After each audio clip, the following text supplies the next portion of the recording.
Inštalácia aplikácie Orange Go pre smartfóny s operačným systémom Android 2.1 a vyššie. Prvý krok – nastavenie APN internetu pre Android. Pre využívanie aplikácie Orange Go je potrebné mať správne nastavený internet v mobile. Pozrieme sa ako na to. V menu vyberte položku Všetky aplikácie a v nej kliknite na Nastavenie. Na ďalšej obrazovke zvoľte Mobilná sieť. Nasleduje nastavenie prístupových bodov. Stlačte tlačidlo Názvy prístupových bodov a v submenu kliknite na Možnosti, v ktorých potvrďte Nový APN. Na obrazovke sa vám zobrazia políčka, do ktorých doplňte nasledujúce údaje. Názov Internet.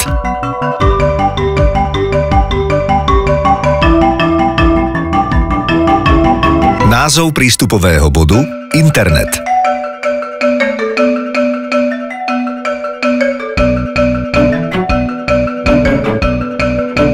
Server proxy nenastavené, port nenastavené, meno používateľa nenastavené, heslo nenastavené, server nenastavené, MMSC nenastavené, proxy pre MMS nenastavené, port MMS nenastavené, protokol MMS WAP 2.0, MCC 231, MNC 01. Typ overenia nenastavené. Typ APN Internet.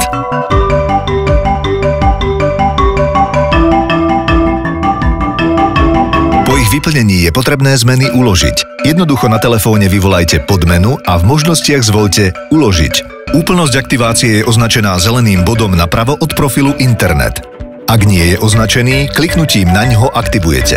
V prípade nefunkčnosti skontrolujte, či máte zapnuté dátové služby a vypnuté Wi-Fi. Hotovo. Nastavili ste APN internet pre telefóny s operačným systémom Android.